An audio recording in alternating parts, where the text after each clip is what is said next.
పగటి వేషాలు. జానపద కళలు ఆదరణ తక్కువ కావడం చేత చాలా కళలు భిక్షకు వృత్తిగా మారిపోయాయి.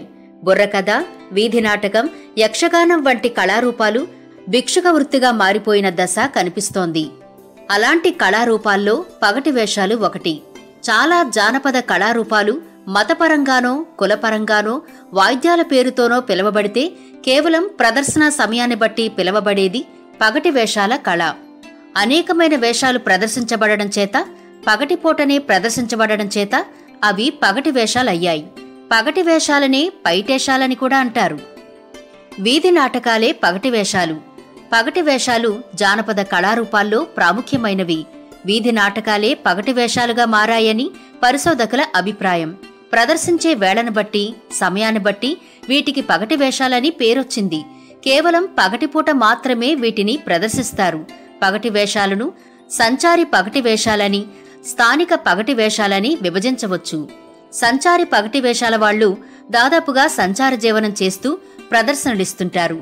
వీళ్లనే బహురూపులు అని కూడా అంటారు. పగటి వేషాల ప్రదర్శన ఒక ఊళ్ళో నెలల పాటు ఉంటుంది. ప్రతిరోజు ప్రదర్శించి తర్వాత చివరి రోజున సంభావనలు తీసుకుంటారు. జానపద కళలు చాలా వరకు యాచక వృత్తిగా మారిపోయాయి. అలా మారిన వాటిలో పగటి వేషాలు ఒకటి. వచ్చిన సంభావన అందరూ పంచుకుంటారు.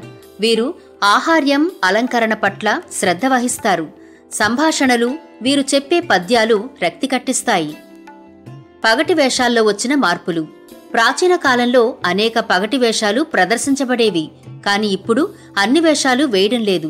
కారణం జీవనంలో వచ్చిన మార్పులేనని వీరు చెబుతారు. ఒకప్పుడు బోడి బాపనమ్మ వేషం వేసేవారు.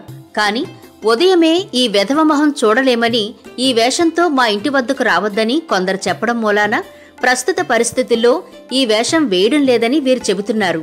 అట్లే కులాలకు మతాలకు చెందిన సాత్తని వేషం, బ్రాహ్మణ వేషం వంటివి వేయడం లేదు. వీరు ప్రదర్శించే వేషాలలో అర్ధనారీశ్వర వేషం ప్రత్యేకమైంది. ఈ వేషం మేకప్ వేయడానికి దాదాపుగా 3 గంటల సమయం పడుతుందని, సాయంకాలం దాకా ఈ మేకప్ ఉండాలి కాబట్టి ప్రత్యేకమైన రంగులు వాడతామని వీరు చెబుతారు. ఒకే వ్యక్తి స్త్రీ పురుష వేషాలు ధరించి సంభాషణలు చెప్పడం అంటే సామాన్యమేమీ కాదు. పగటి వేషాల చారిత్రకత. జన వ్యవహారంలో ఉన్న కథలను బట్టి పగటి వేషాలు రాజు కళింగ గంగు కథ, సంబెట గురవరాజు కథ, విజయనగర రాజుల కథలు ప్రస్తావనలోకి వస్తాయి. పగటి వేషాలకు చారిత్రక ఆధారాలున్నాయి.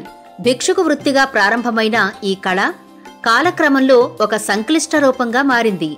శాతవాహనుల పరిపాలనా కాలమందే ఈ కళారూపం ఉందని, హలుని గాథా సప్తసతిలో దీని ప్రస్తావన ఉన్నట్లు తెలుస్తోంది. మార్గ, దేశీ, శిష్ట సాహిత్య లక్షణాలన్నీ మూర్తిభవించిన కళ పగటి వేషాలు. పగటి వేషాలు వర్గీకరణ.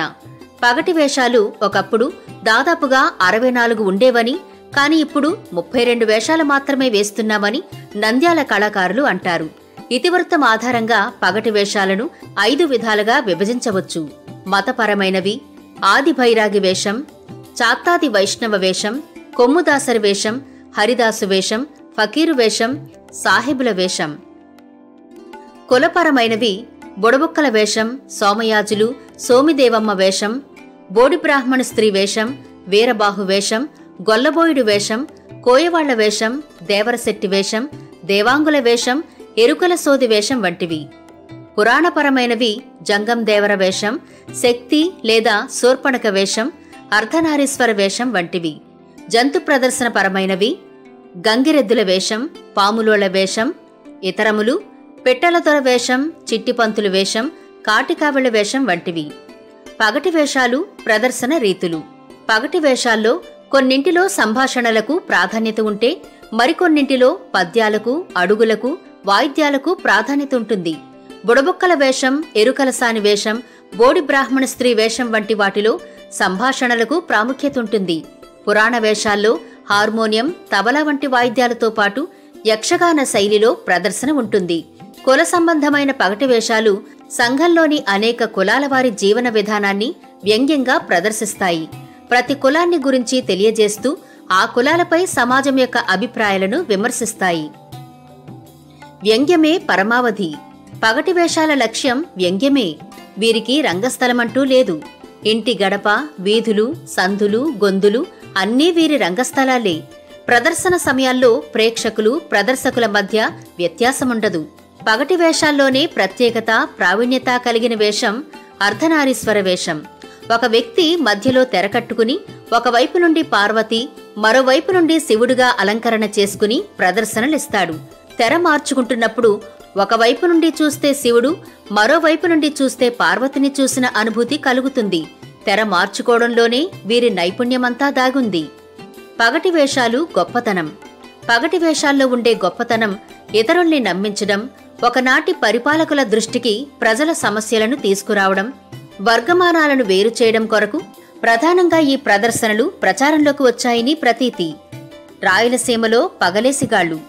రాయలసీమ ప్రాంతంలో పగటి వేషగాళ్లను పగలేసిగాళ్లని పిలుస్తారని తమ జానపద కళా సంపదలో డాక్టర్ తూమాటి దోణప్ప గారు ఉదహరించారు.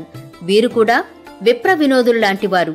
దొరవేషం, దొరసాని వేషం, వడ్డెరవాడు, బ్రాహ్మణ వితంతువు మొదలైన వేషాలను ధరించి చమత్కారమైన మాటల తీరుతో ప్రజలను ఆనందింపచేస్తారు.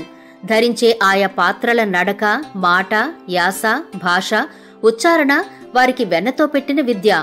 ప్రతి వేషాన్ని తీర్చిదిద్దుకుని సహజత్వాన్ని ఉట్టిపడేలా ఉండే అలంకరణ, వస్తు సామాగ్రిని వారే సమకూర్చుకుంటారు.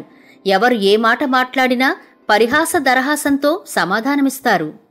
ఈ వీడియో మీకు నచ్చినట్లయితే దయచేసి లైక్ చేయండి, కామెంట్ చేయండి, షేర్ చేయండి. ఇలాంటి మరిన్ని తెలుగు సంప్రదాయ వీడియోలను చూడాలనుకుంటే మా తెలుగు ట్రెడిషన్స్ యూట్యూబ్ ఛానల్ను సబ్స్క్రైబ్ చేసుకోండి.